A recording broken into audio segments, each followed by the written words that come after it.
I will start with, so I will try to discuss some aspect of this short sum conjecture, that short sum question that Emmanuel presented for trace function, and try to explain what is known about it in some generality.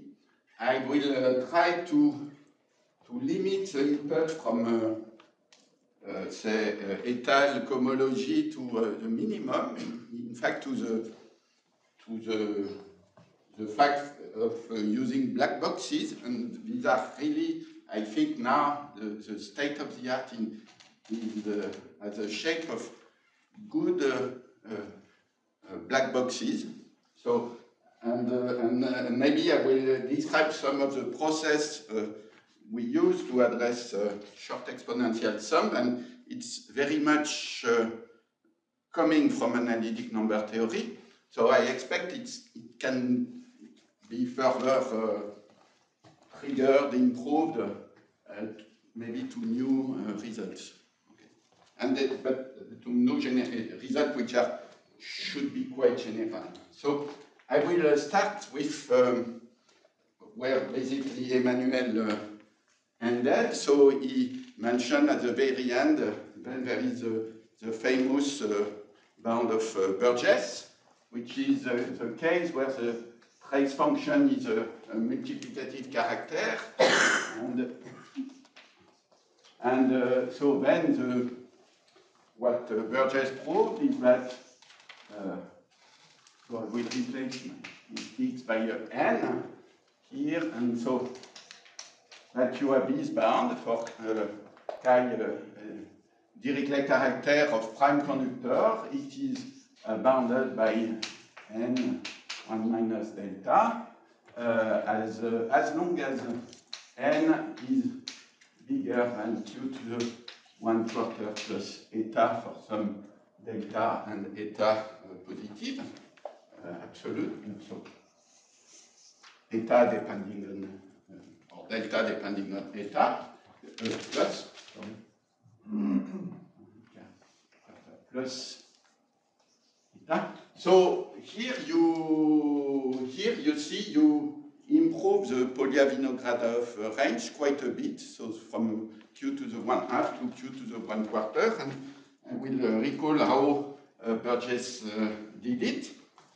So what he did use is the fact. So I will just localize the problem to an interval of length n. So it means that n is between n and 2n. So just it's a natural thing to do. And the idea of Burgess was the fact that this interval is invariant under small additive translations.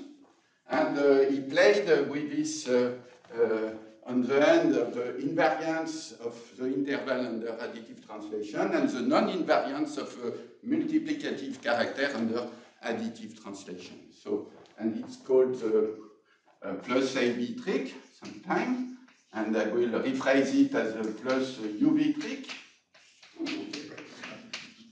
because I will need AB later. So, and so what you do is that you create copies of the same sum, but with a shift, and so you say more or less that your sum is more or less 1 over UV, sum over UV of size U times V, of sum over n, size n, of chi of n plus uv. And this is roughly true as long as uv is, say, little o of n. Okay? And we will choose, in fact, so these are parameters at our disposal, and we will choose uv to be very, very close to n, to have the maximal gain. And so it's not exactly true when you have signs, when you want to really separate the range but I will ignore this. And then the next move is to use the multiplicativity of chi. So I will rewrite this sum, 1 over uv, sum over, so I will put the u and the n together. And I will factor out, I will separate the u from the v.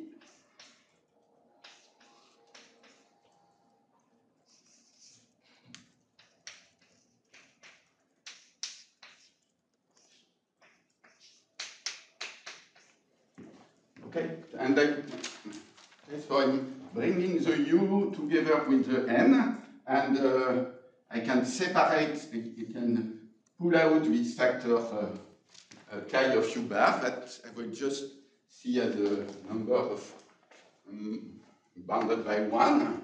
It's chi of u on the outside. Oh, okay, yes, thank you. And so now, what the next move is to say, okay, I make a change of variable. I say that u bar v, I will call it x in fp. So, and then what I need to do is I need to count the number of representation of any x by a product of that shape, where n is in my interval and u is a variable in my interval. The number of such representation is essentially 1, okay, because it's like a divisor bound, and it's 1 in the L2 sense. And of course, you lose a bit when you make this kind of, it's not exactly a change of variable, it's a map from from this product of two intervals into Fp, which is almost injective, and but which has the range is can be smaller than the full range Fp. So potentially there is a loss, but you can crush this loss by using a big Hölder. So one use Hölder with 1 over 2L plus 1 over 2L. So one do this Hölder, and so well, do we? So when you get something like, sorry, and then you have uv 1 minus 1 over 2L equal of 1. So this is a divisor function bound, and then you have you do the Hölder with this, and so you have and you switch notation as usual, and so now you sum over tuples of these. So there are complex number of modulus 1, but again we will ignore, and then I have my x sum of, and then I have a big product of these entries, so product L of chi of x plus vi over of x plus vi plus L. So it's in the denominator, but it's because this is the complex conjugate, and it's something of modulus 1, because you have a character 1 over 2L. Okay, and then I will rewrite this as sum over v size, and then these complex numbers that I don't care about, and now I have sum over x in Fp of, and I use the fact that chi is multiplicative, so it's a chi of this rational fraction.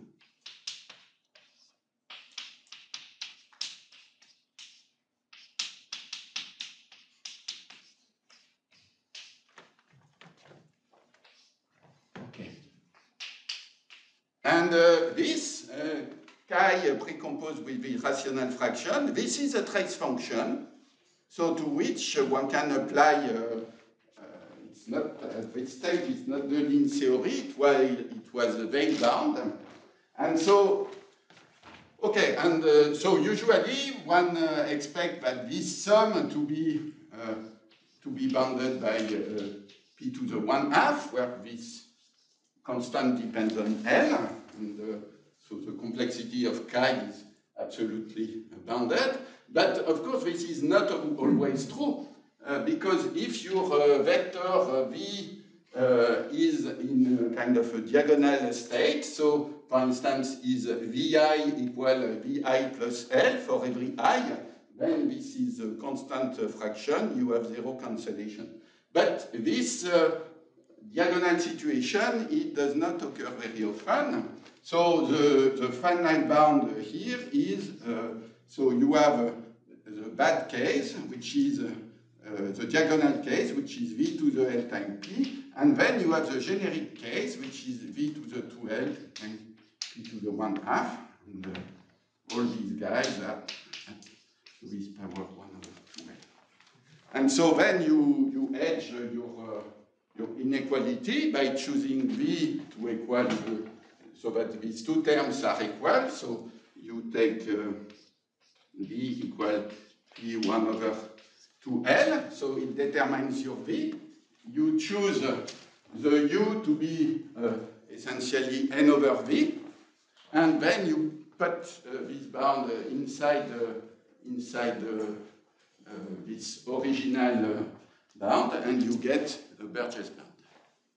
Okay.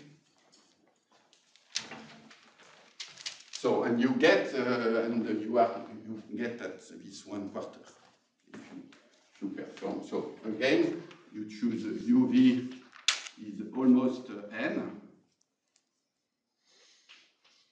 and you make this choice of V, and you get square root cancellation for non-diagonal term using that. So here I have square root cancellation for most of these V's, so for all of them, but the ones which are on this diagonal, and the size of the diagonal set is the square root of the total numbers of these parameters. Why do you have square root? This is Bayes' proof of the Riemann hypothesis. So this is the black box. So this is a black box. This is Manual. from So it's p to the 1/2. So you have a sum of p term of modulus 1. And what Emmanuel explained in the first course is that if your trace function is not here a constant function, then its sum over all the primes is bounded by square root of p. So you have this square root cancellation most of the time, and when you don't have square root of cancellation, in fact, your parameters are in a small subset of the full set of parameters. So, and even you can really, and then you adjust the choice of V to the best.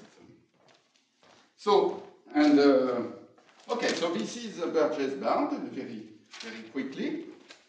And so here you see, you may ask, so I want to extend this to more general trace function. And you see, we have used twice the fact that chi is multiplicative.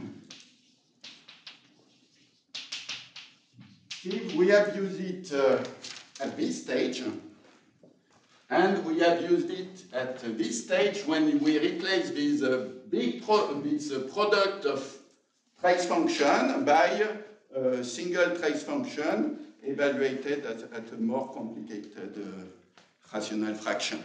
But it still remains a trace function. So the place where really the multiplicativity is crucial is the first step. So I will try to explain how you can manage with the non-multiplicativity for more general trace function, and this is connected to kind of mixing properties of trace function, because here you can kind of recognize a multi-correlation sum, and you would like a multi-correlation sum to not correlate. Okay, so, and yeah, so this is this step which is crucial, and so what I want to explain are a variation of this method of Burgess, which allow to say digest this first multiplicativity. But for this has a cost, but nevertheless, the variant that you can obtain are useful. Okay, you have two boards. So really, it's the worst possible use of the eraser.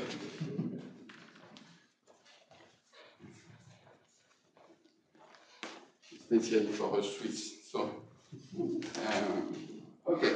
So instead of bounding a single sum, one will study this question on average and bound bilinear sums.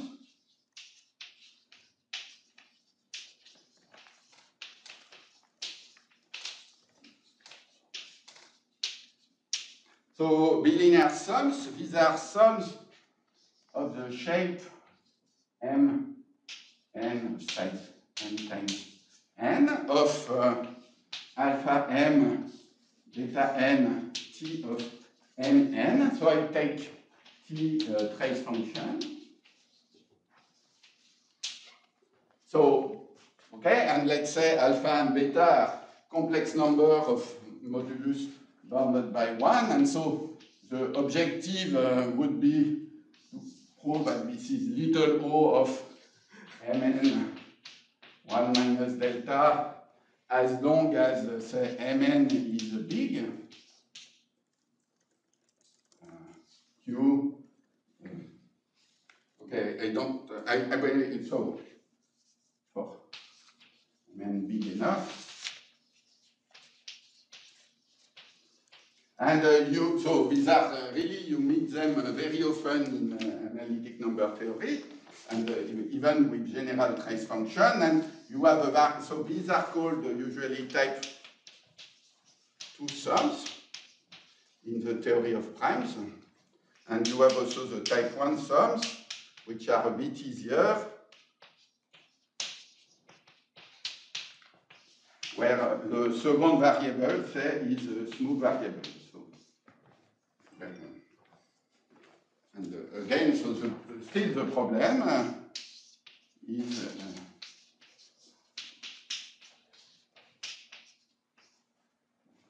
for some positive delta. So you would like to beat the trivial bound, at least for when the number of variables is big enough in terms of p. And okay, and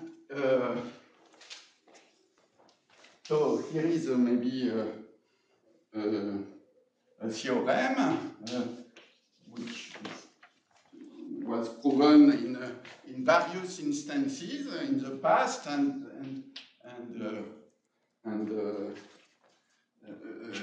I will give the most recent version that we have with Emmanuel, Etienne Fouvry, and Will, and it says that.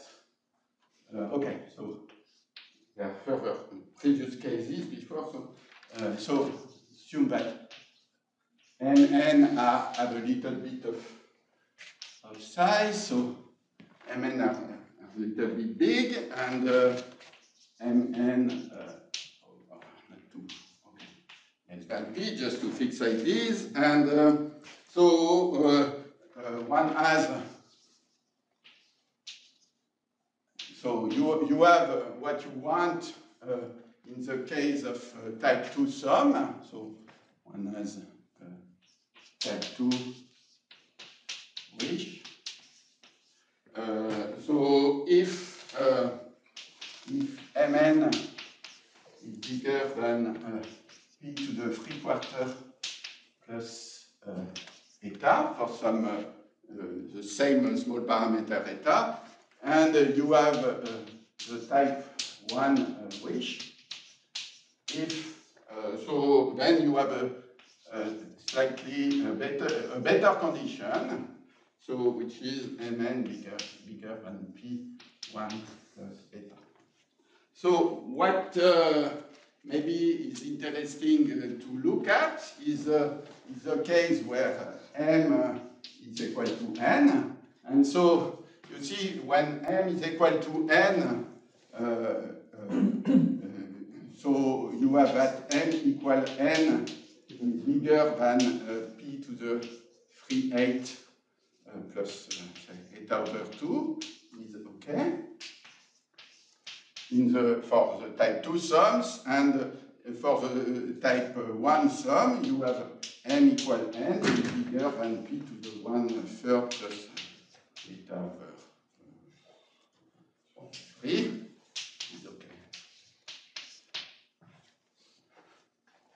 Okay, and what is important is that these variables, m and n, can be both smaller than square root of p, which is kind of this, this Polya-Vinogradov natural limit, which comes from the fact that in Dönitz bound, if you have a one variable sum of a trace function, the best cancellation you can get is square root of p. La sûreté. Yeah, okay. One has this for suitable. I will not say much. See? Okay, and I will fill in what suitable means, and just then these bounds, so the implicit constants which are here, depend on the complexity of the trace function.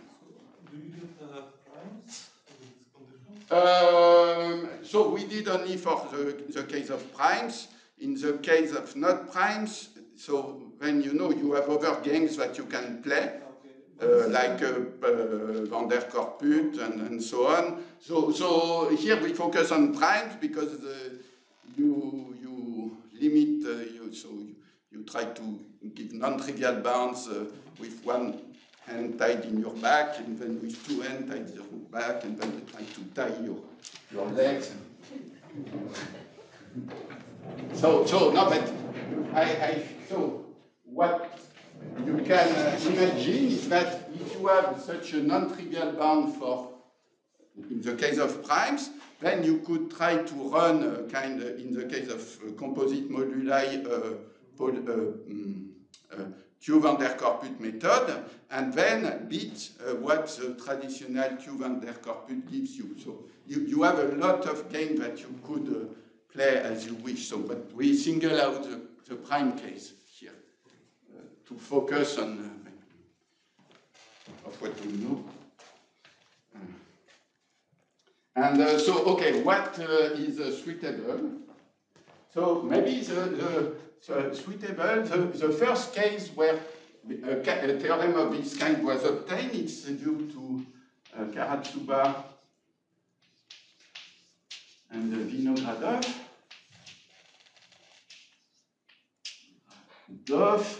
And they did the case K of, I think it was K of x plus 2, where K is a character, but now you destroy the multiplicativity with this additive shift. And in fact, what they proved with these bilinear sum bounds was that this function oscillates when you sum it along the primes number, the prime integer in the interval 1p.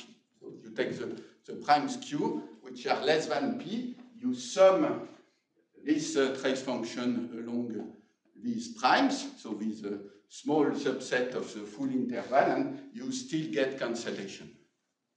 Another important case is due to, okay, we're not Friedlander-Iwaniec, and there is Birch and Bombieri.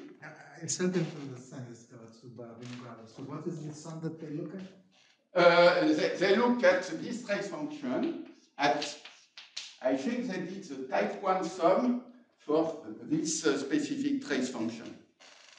Isn't it the same as just no, because you have mn plus 2. So then you multiply that by x plus 2. So here the sum is sum of chi of mn plus 2. And okay. Yeah. And it's genuinely new. So Friedlander-Iwaniec and Bombieri-Vinogradov in their work. What's wrong with mn plus 1? 1, I think it's okay, but I think because they wanted to get primes. Oh, okay. I wanted to have time.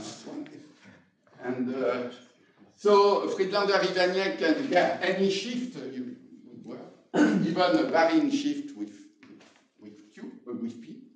So Friedlander-Iwaniec and Birch and Bombiri, they did a case where T of x is exponential to pi r of x bar over P.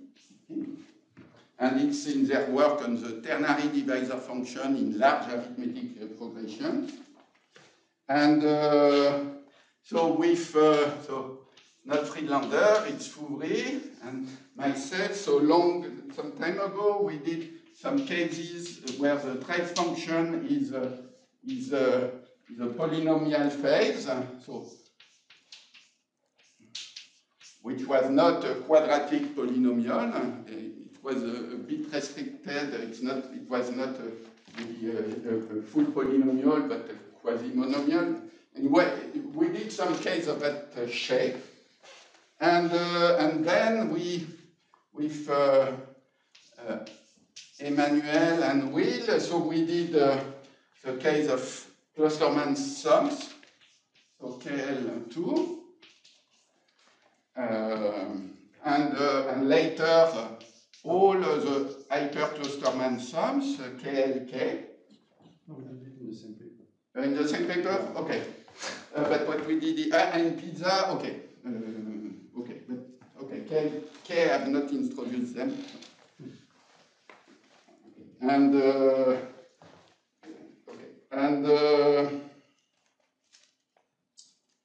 okay, so this and these were motivated by questions of moments of L functions. So this was really what was driving us there, and there is an interesting case which is due to Dunn and Zaraescu. Zaraescu, and the case they did, it was a case of Salier sum. I think, okay. And so Salier sum, these are Klosterman-like sums, but with character. Okay, I'm switching the x and the y of K2 of y over p and e of x plus 1x over p. X bar. Yeah, okay. So the shape of a Fourier transform. And it's y bar because you're summing over y. Oh yeah, okay, sorry. What am I doing? Yes. So yeah. It's still not y bar. It's y bar plus xy. I think it's probably equal because you can change it. Yeah, but it's a quadratic character. But, okay, then y bar plus xy. Yeah, okay. Thank you. Got it finally. And it has an explicit expression, so it is, I think, 2 times the sum of y squared is equal to x of e of y.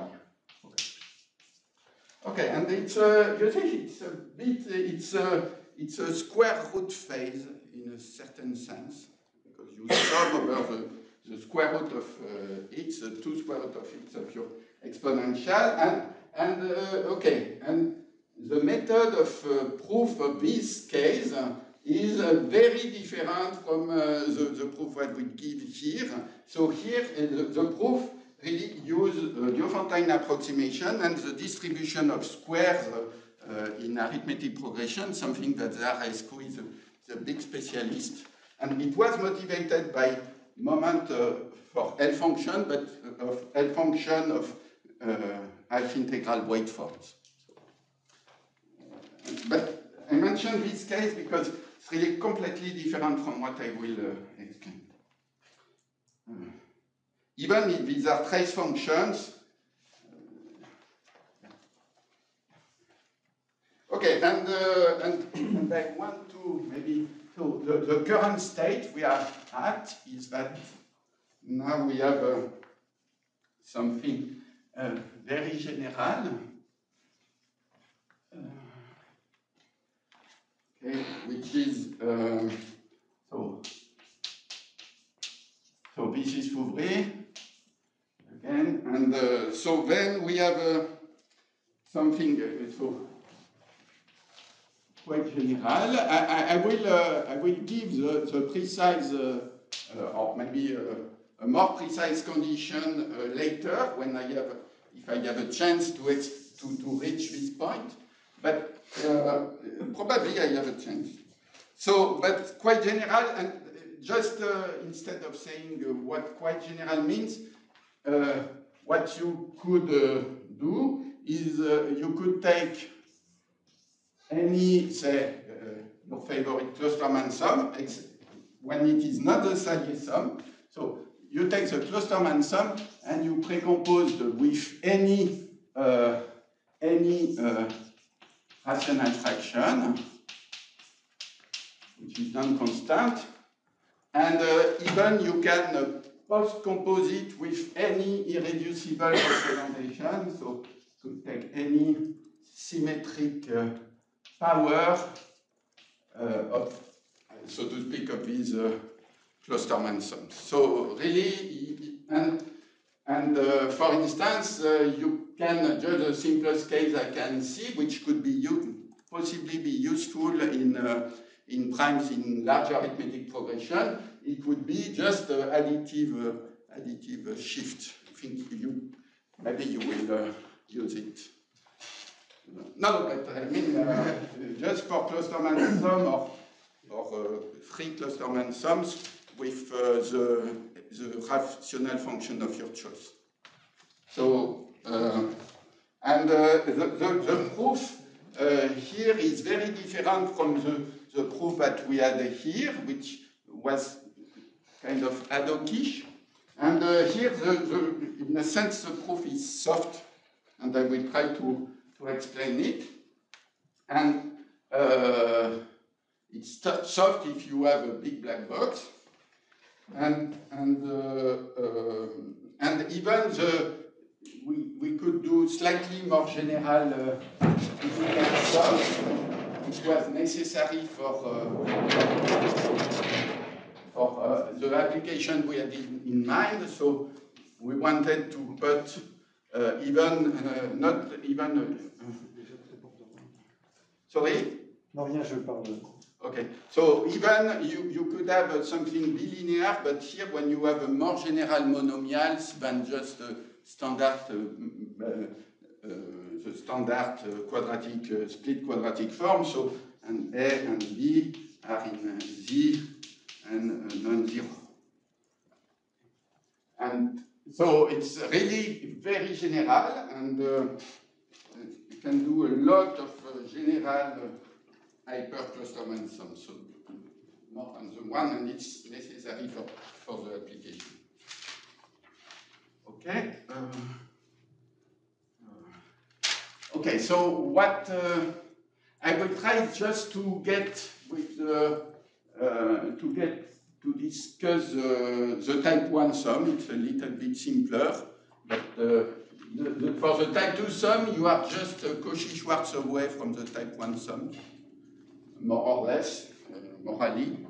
So you just mentioned applications by including the AMD. And you mentioned the applications for each one of these examples, but what kind of applications will this more general type of setup? So that's a question, an open question for this colloquium. So where are we stuck? We are stuck in finding applications. No, but we have applications. So the application we have, these concern, so I need A, B, and C, which are coprimes integers of any possible sign, and then you have this trace function, K, A, B, C of X is 1 over P, sum over X1A, X2B, Z the x1, okay, x2b, x3c equal to y of e of x1 plus 3 of p. So you see it's a kind of hyperclusterman sum, but with exponents, and in fact by the Hasse-Davenport relation, it could be expressed in terms of hyperclusterman sum with characters of order A, B, and C.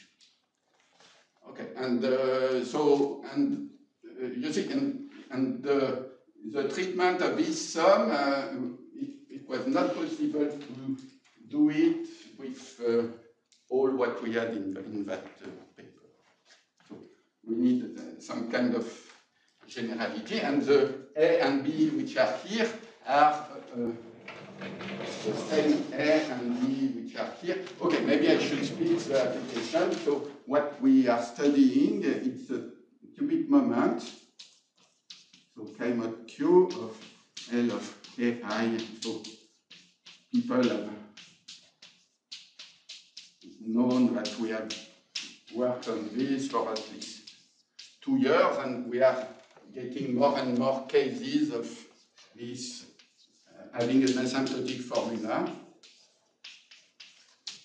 And the crucial step in getting this asymptotic formula is in fact the type 1 sum. But we need something very general, because if you vary A, B, and C, you can have very general trace function with very different properties.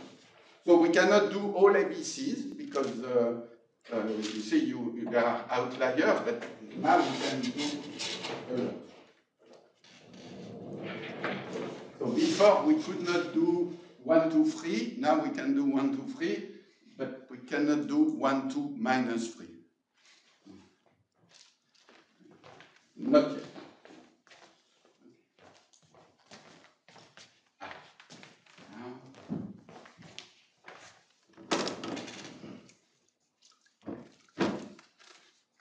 So now I want to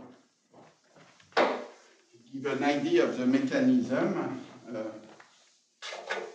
And the starting point is this plus UV shifting trick, but then the presence of the second variable n allows you to kind of digest the non-multiplicativity of your trace function.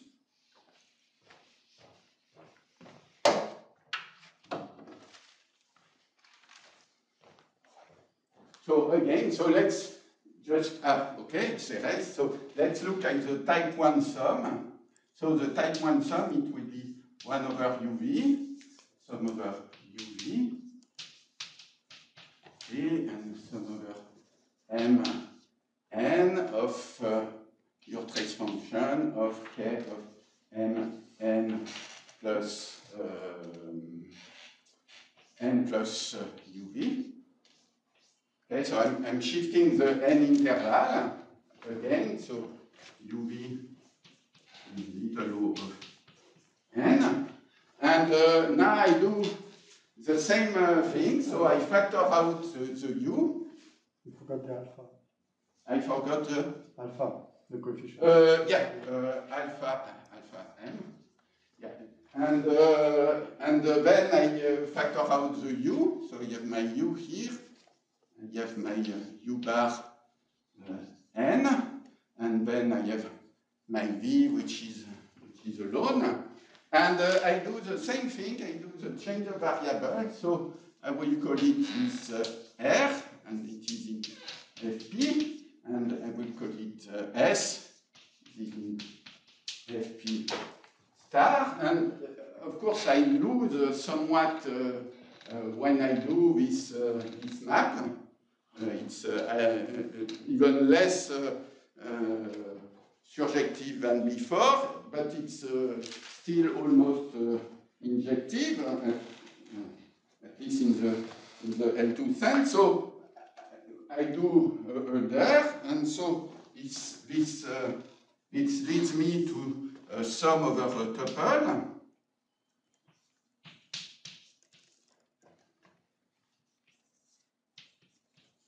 And now I have a sum over Rs.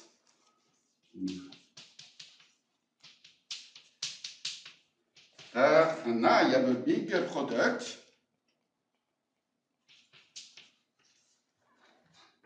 of T of S R plus V I and T bar of S R plus V I plus S.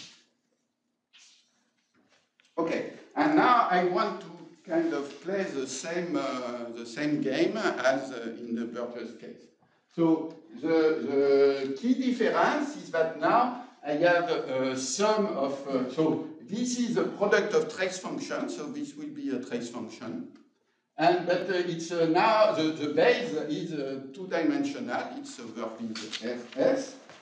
And so we call it, maybe, what did I say? Okay, sigma 1 for type 1 of L, and then of V, and we put the field FP, will be important. So this is my sum, it's a sum in two variables, and then you have various possibilities. So the best, or let's say the worst case is then if V is very bad. So, and it happens, you have no cancellation, so sigma 1 will be bounded by P squared. So, no cancellation. If V is not too bad, then sigma 1, so you will get a square root cancellation in one variable, but no cancellation in the second, so you have a 3 to the 3h. And now B is good if the sum, I assume, gets really full square root cancellation, so is bounded by P instead of P squared. And so the fact is that the set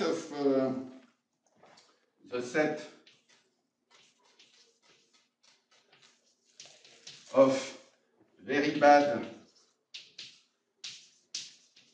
V's is the intersection of my box, of my small box, with a subvariety I don't we call it V really bad of FP of dimension, so of dimension less than L, or in fact of dimension L,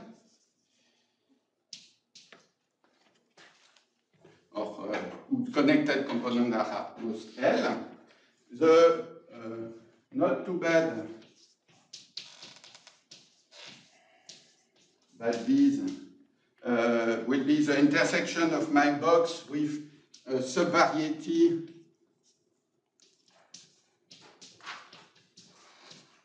of dimension less than L plus L over 2.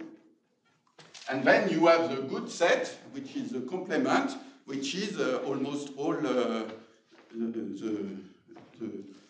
states. And what is important, so I bounded the dimension, but what is important is that the degrees of these subvarieties are bounded only in terms of the complexity of your initial trace function. And it means that if you want to compute the cardinality of this intersection with these small boxes, you get exactly what you want. This is V to the L or V to the 3L over 2. I assume that L is even. I can take L as large as I wish. Okay, and to have this control on the degrees of this subvariety, this is where you need the big stick, which is called quantitative Schiff theory. So, which is a song by Will and the Apostles. Okay, so there is Arthur, Javier, and Emmanuel, the three apostles. and so this is really something very powerful, but they have done all the work. You can just quote it, basically. So this control is really a consequence of a very, very general theorem, and it's in that sense that the proof is soft. Okay, but still there is something to prove. It's okay. Can you say what exactly the quantitative shift theory is? Okay, quantitative shift theory, it's something we tell you. You start from a trace function which is defined by data which are absolutely bounded. So polynomials of absolutely bounded degrees, trace function of absolutely bounded complexities. Out of these data, you construct new trace function in a big, in a huge but finite number of steps. So, like this big trace function, which is a product of 2L trace function over a base of dimension 2, and it tells you my complexity of this big thing is controlled entirely in terms of the initial complexity, and probably the control is polynomial. Yeah. In all, in L, maybe not in L, but sorry. Well, the degree of the polynomial will depend on it. Yeah. But but if your initial trace function T is as complexity C of T, the dependency will be C of T to a power of degree linear in L. So how easy is it to compute these dimensions of the bad subvarieties? I don't. That is something to do. One has to do something. Yeah, and this and this is not an obvious thing. Okay, yeah. And what was the dimension bound you wrote? L plus, is that a... L over 2. L plus L 1 half, 3 half of L. If L is even, otherwise it's a floor function. But those dimensions are not coming from the quantitative shift theory. No, the dimension, you need an input, you need your trace function to be suitable. And so I want to reach to the point of suitability. and so, okay, to be suitable, okay, in our first proofs, in the first paper with Emmanuel and Will, and in the PISA paper, as I said, the proof that these dimensions and the degrees were as we wanted, it was very ad hoc. Even we were describing what were these subvarieties. But for this application, you just need to know boundness of the degree and the boundness of the dimension. That's all you need for this. So we did a bit too much, but fortunately, there have been a technique which has appeared with Jania Zhu.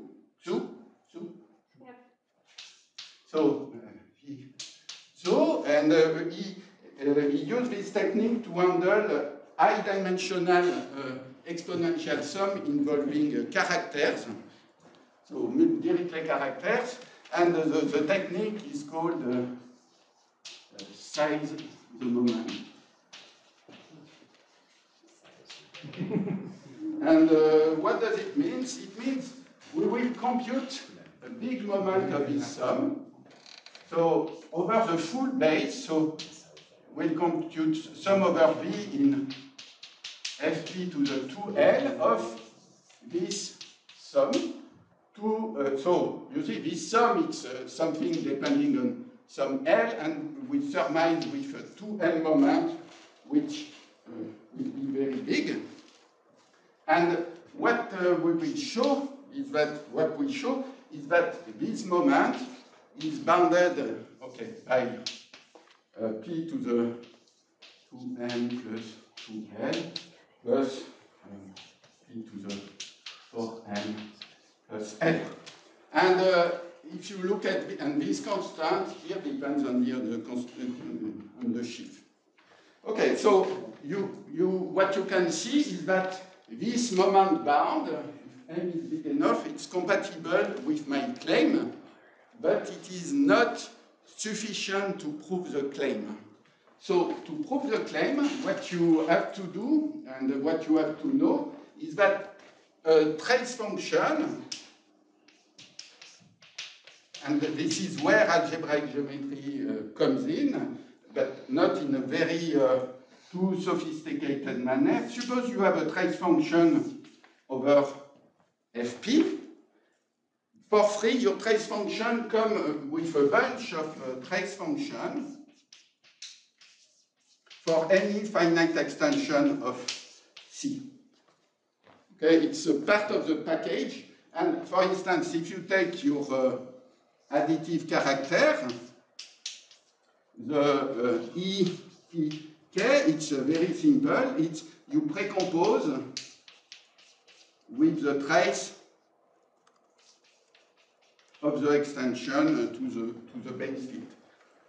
So in particular, you see if you have an X which belongs to Fp, and you see that X to belong to K, the value of the trace function, the K trace function will not be the same because the trace will be multiplied by the degree of the field. So it's not an inclusion of function, it's a family of function for each layer given by the field extension.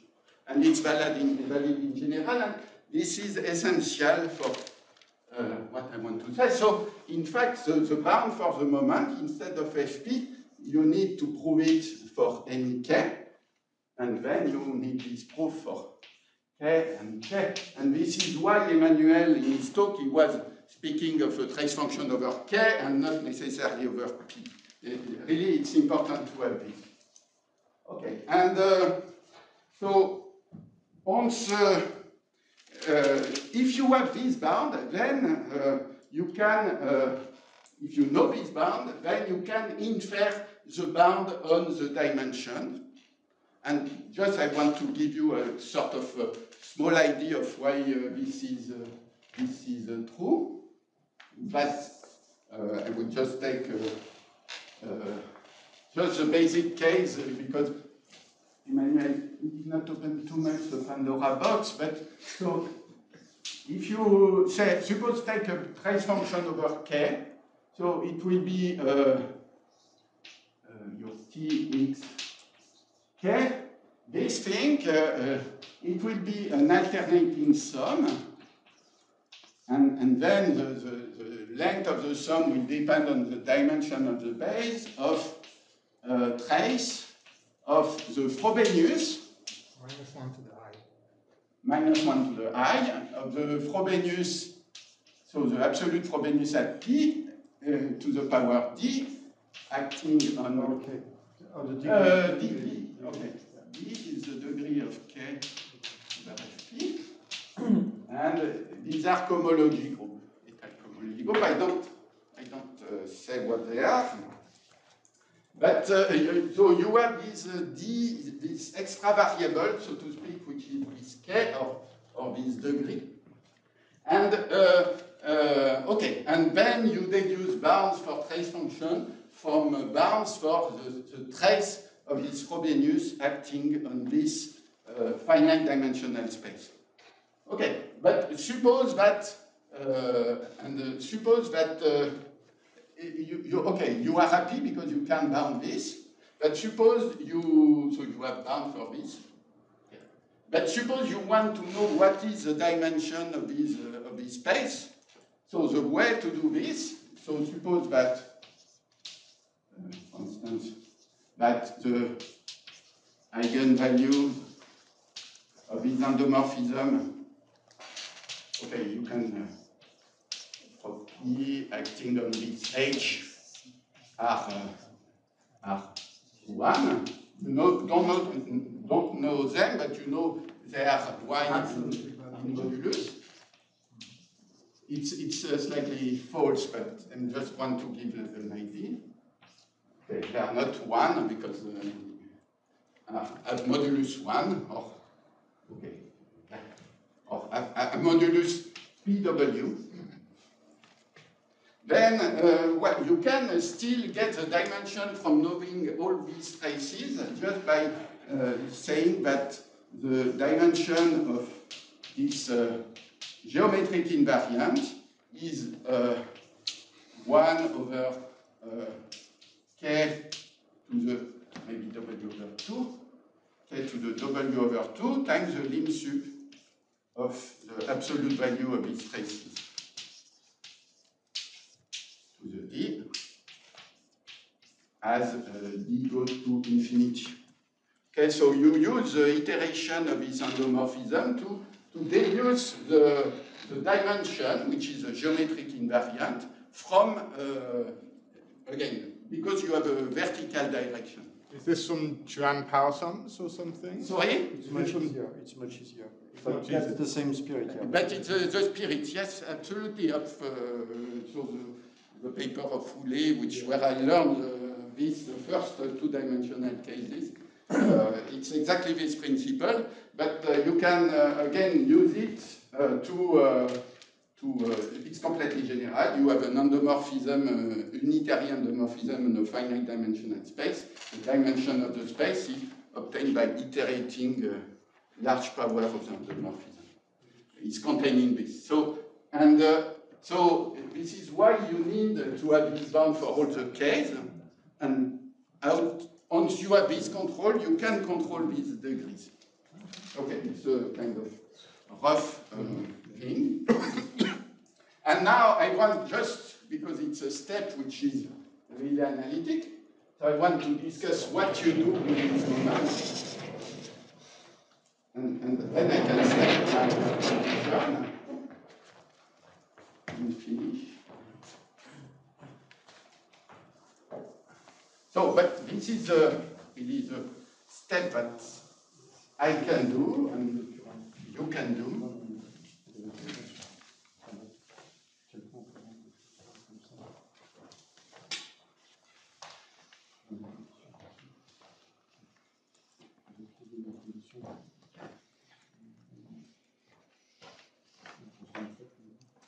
Okay, so it's a basic thing. So you, okay, I erase the moment. So open the moment. Switch summations.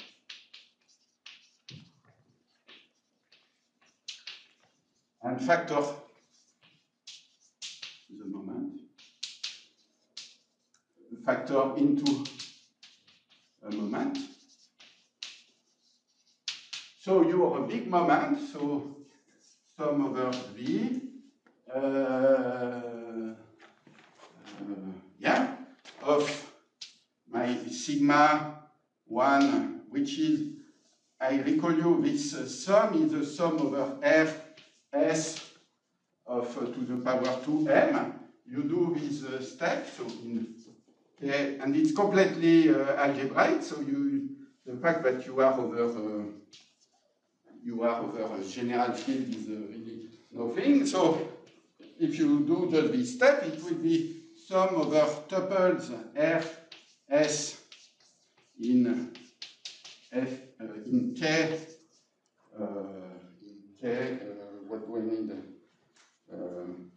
In k times k star to the power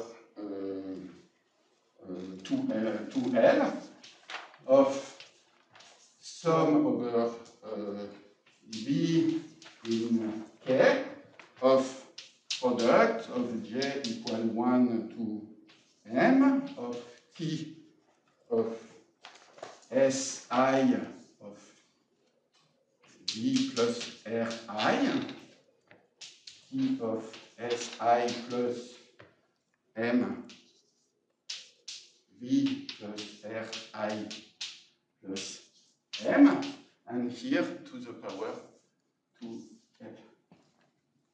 Okay, so, and now so you have exchange 2l moment with 2l moment, but the gain is that here this sum is one-dimensional. Okay, so the v is one-dimensional. And now you are in shape of working with a trace function of dimension 1. And here what you have to do is to detect whether your trace function, which is a product of trace function, correlates with 1 or not. And this is, okay, now something that I and Emmanuel did not say is that the trace function is connected to a representation, Galois representation, which has a group. If a product of trace function will be a tensor product of copies of this representation, and you want basically to know whether these copies of representation contain the trivial representation or not. This kind of question is part, so you can answer it through techniques of Gursa type, surrounding the Gursa lemma, and in this setting, this is sometimes called Gursa-Colchin-Ribet criterion. But we need, for the generality, we need it, because at some point we could not do, say, orthogonal groups and so on. So there is a more flexible version of this lemma of Gursa, and I will say what we need. So let what we need. So let rho t is the Galois representation associated with t. Let Giom is the so-called geometric Galois group. And this is, in fact, a reductive group. So it's an algebraic group inside the linear group of the representation space. It's finite dimensional. And what we want, so if the connected component is not trivial, it means that if the group is not finite, we say T is suitable if the connected component is simple and acts irreducibly on the space.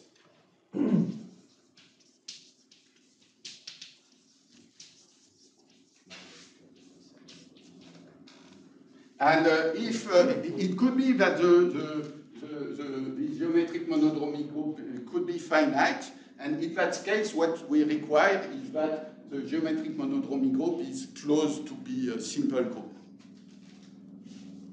Okay, and this, okay, so then there is this big invariant, which is the geometric monodromic group. But fortunately, Katz has computed a lot of geometric monodromic groups for a lot of trace functions. And also this invariant, so it's, for instance, if you are in this case and you have a trace function with a simple with a geometric monodromic group whose connected component is simple, then if you precompose your trace function with any rational fraction, the geometric monodromic group will still be simple. It will be the same group, just by simplicity. So that's why this condition, simplicity condition, is very stable, very robust, and one can do a lot of stuff with it. Okay, and okay, I'm almost not late.